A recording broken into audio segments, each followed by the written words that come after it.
Hi, I'm Talwinder. I'm Sarah Anderson. And I'm Manveer Baines. And I'm John Duman, and I'm going to discuss our experience with the StockTrak Investing Challenge. StockTrak is a stock simulation program which mimics the actual stock market. However, there is a 15-minute delay compared to real-time stock transactions. In the first week of the Investing Challenge, there was a 1,600-point plunge in the Dow Jones Industrial Average, which proved very difficult for our team in formulating an investment strategy.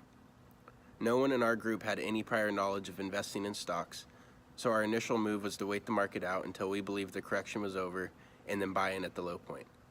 We did not know that this was the prime time to invest in the market. We assumed that if we invest money now, we would keep losing because we assumed the correction was going to continue.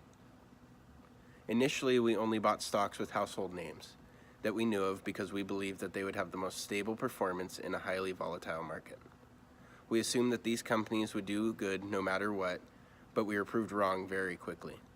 These initial investments occurred in the 5th week of the challenge and included Netflix, Amazon, Cisco, Johnson & Johnson, and Nvidia.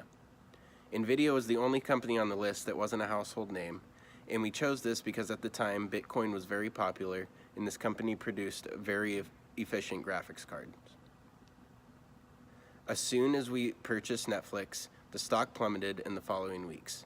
Since we waited so long to trade the stocks we bought while they were bouncing back. We bought most of our stocks at the top and lost money in the following weeks.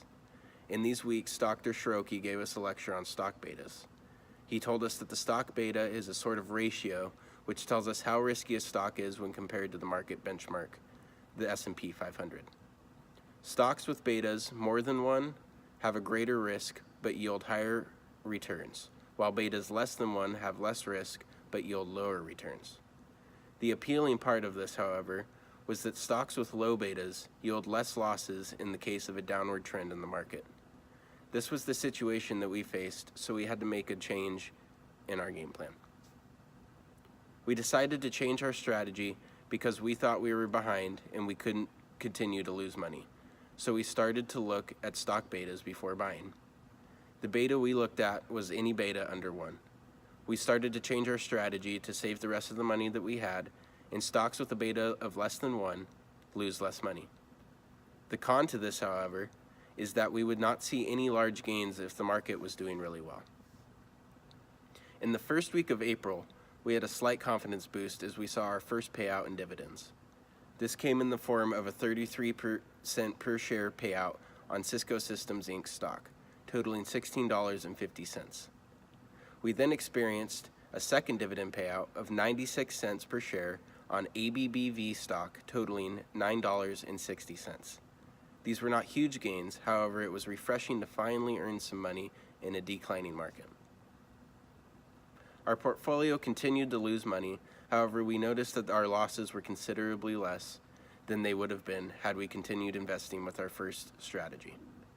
Had we foreseen such a huge downward trend in the market over a period of the investing challenge, we would have only invested in those stocks with betas less than 1 as to minimize our losses.